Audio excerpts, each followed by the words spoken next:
Alors, comment faire pour avoir un couple durable? Ici, il s'agit des couples qui sont déjà dans 5 ans, 10 ans, 15 ans de relation. Ce n'est pas obligé d'être deux personnes qui sont mariées, mais vraiment deux personnes qui ont déjà cheminé ensemble, qui savent ce que c'est que la vie, qui ont déjà vécu beaucoup de choses ensemble, oui.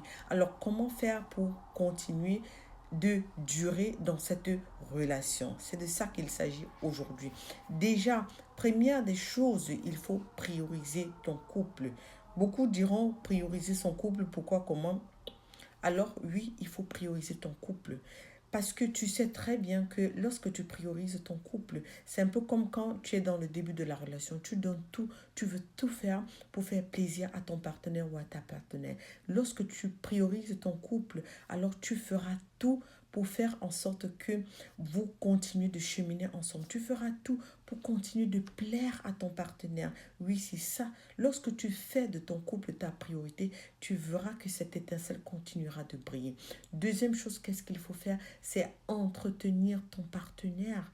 Il faut entretenir son partenaire. Et oui, il ne faut pas seulement rester à vivre avec la personne, oui, et à ne pas vraiment connaître son partenaire. Il y en a beaucoup qui vivent avec un homme ou une femme 5 ans, 10 ans, tu ne connais pas réellement ce que ton partenaire aime ou alors comment ton partenaire ou ta partenaire réagit. Tu ne sais pas. Tu ne sais pas que lorsque ta femme te regarde avec des yeux, un genre, qu'elle est fâchée, qu'elle n'apprécie pas ton caractère, qu'elle n'apprécie pas ce que tu viens de faire. C'est ça. Il faut apprendre à connaître. Il faut chercher à découvrir ton partenaire. Cherche à découvrir quelles sont ses attentes, quels sont ses tics et ses tacs. Quand mon partenaire fait ci ou ça, qu'est-ce que ça signifie réellement? Il faut apprendre à le faire. Beaucoup de couples, malheureusement, après 5 ans, 10 ans de relation, rentrent dans une certaine monotonie et ça fait en sorte qu'ils ne cherchent plus à savoir ce que l'autre éprouve, à savoir ce que l'autre ressent ou alors quels sont les comportements qu'il affiche lorsqu'il veut ci ou ça. C'est ça, aller à la découverte de son partenaire. Troisième chose qui est très importante, la sexualité. Il faut remettre ce boom à ton sexe, enfin, à ta relation sexuelle avec ton partenaire. Oui, ça ne suffit pas, il ne suffit pas seulement de dire qu'on passe à l'acte, mais il suffit tout simplement de prendre du temps, de se découvrir sexuellement, de découvrir ce que l'autre aime et ce que l'autre n'aime pas, de découvrir ce qui fait plaisir à l'autre. C'est ça, remettre ce peps-là. Ah oui, après 5 ans, généralement on sait, à un moment donné, c'est qu'on n'a plus vraiment envie de sa partenaire.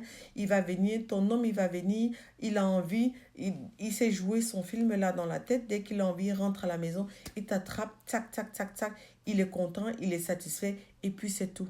Mais est-ce que tu as pensé à ta partenaire? Est-ce que tu as fait en sorte que cet acte-là puisse être inoubliable?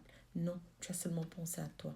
Alors, il faut entretenir ses rapports sexuels avec sa partenaire. C'est très, très, très important. Et ensuite, il faut prendre du temps pour ton couple. Et oui, prends du temps pour ton couple. Ça veut dire que même s'il faut inscrire dans le calendrier quels sont les jours, même si c'est une fois par mois, deux fois ou même une fois chaque 3 mois, fais-le. Tu dois prendre du temps rien qu'avec ton partenaire ou ta partenaire. C'est-à-dire, rendez-vous là, tête à tête, vous êtes à deux. Ah oui, c'est très important. C'est ça qui vous resserre. C'est pendant ces moments-là que vous discutez, que vous apprenez même à vous connaître, que vous discutiez de tout ce qui s'est passé ou alors même du passé. Lorsque vous ressassez le passé, vous repensez comment il m'avait dragué, oh, comment j'avais réagi, il avait fait ci, il avait fait ci. C'est ça qui vous redonne le sourire. C'est ça qui fait revivre cette flamme-là. Il ne faut pas négliger ce point. Et encore un autre point, c'est de cesser d'attendre de l'autre. Il ne faut jamais dire j'ai déjà fait, j'attends qu'il fasse. Non. Lorsqu'on est en couple avec quelqu'un et qu'on a déjà fait plus de 10 ans, 15 ans de relation, alors on n'est plus à ce niveau-là.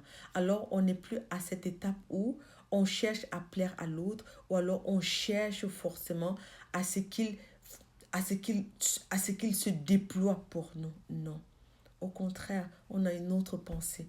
On pense différemment. On pense à nous deux. Il n'est plus question du je, mais il est question du nous. C'est pourquoi il ne faut plus attendre que ce soit lui ou elle qui fasse. Si tu as quelque chose à faire, fais-le parce que c'est pour vous deux. C'est comme quand tu as un enfant. Tu ne vas pas attendre que ton enfant fasse. Tu le fais parce que tu te dis, c'est mon enfant, j'ai ce devoir-là. Il restera toujours mon enfant. Alors fais-le pour ton couple. N'attends pas que ce soit ton homme ou alors ta femme qui fasse toujours pour toi. Si tu veux faire, allez, fais-le. Fais-le. Un autre point encore, c'est que continue de chercher à séduire ton partenaire ou ta partenaire. Continue de la séduire. Au début, les premiers mois, tu mettais toujours de belles chemises. Pourquoi aujourd'hui tu ne le fais plus? Au début, c'était toi qui changeais toujours ta lingerie. C'était toi qui étais toujours sapé, pimpé, toujours maquillé, bien sapé à la maison. Mais aujourd'hui, quand on vient chez toi, tu as une grande robe, le cabas. Tu es là, ça fait des mois que tu n'as pas changé ta coiffure. Pourquoi? Pourquoi tu peux continuer à être coquette pour lui? Il faut continuer à être coquette. Ne lui donne pas le prétexte d'aller dehors. Ne lui donne pas un prétexte de ne pas te faire l'amour comme il faut. Sois bien, sois juste. Et lorsqu'il ira dehors, c'est que c'est tout simplement parce que c'est quelqu'un qui n'est pas satisfait. C'est que c'est quelqu'un qui est malade. On va dire ça comme ça. Ne lui donne pas cette chance-là. Ne lui donne pas cette occasion de pouvoir avoir un prétexte d'aller dehors ou de regarder ta soeur qui est à côté. Non. Continue d'être coquette comme au premier jour. Continue de te mettre belle parce que tu le fais d'abord pour toi et pas pour lui. C'est d'abord pour toi que tu le fais. Il faut aussi avoir des projets de couple. Si dans un couple, vous n'avez pas de projet, alors ce n'est pas un couple. Si dans un couple, si tu estimes que vous êtes un couple, alors il devra aussi avoir des projets. Ça peut être des projets d'enfants, ça peut être des projets de voyage, ça peut être des projets de construction. Bref, vous devez faire des projets à deux parce qu'il s'agit maintenant du nous. Le jeu est mort. Il s'agit maintenant du nous. C'est pourquoi vous devez avoir des projets. Vous devez planifier ensemble. C'est ça un couple. Et enfin, tu dois aussi savoir que la vie de couple, c'est un chemin. Et ce chemin, vous devez le faire à deux. C'est un chemin qui n'est pas facile, ce n'est pas rose. Il y a des jours, c'est tellement beau, tout est rose, tout est bien. Il y a des jours où c'est le torrent, c'est la pluie. Mais il faut toujours trouver un jour où tu te mets et tu réfléchis pour faire perdurer cette relation. Parce que le plus facile, ce n'est pas de dire on se sépare. Non, parce que lorsque tu vas sortir, je suis sûre que tu vas regretter. Fais tout pour faire fonctionner ce couple-là. Si tu sais que tu as la bonne personne avec toi, alors fais tout pour faire fonctionner ce couple. Parce que mieux vaut bagarrer, mieux vaut tout faire pour conserver ce couple que de dire que tu vas remettre tout à zéro et de ne même pas être sûr de trouver la personne de tes rêves. Fais tout, bagarre, fais tout pour vraiment faire perdurer ce couple-là, pour mettre tout en œuvre pour que ça puisse fonctionner, parce que ce n'est que ça. Si tu penses qu'il faut recommencer tout, si tu penses que c'est facile de dire je te quitte, je vais chercher quelqu'un d'autre, alors fais-le, mais à tes risques et périls.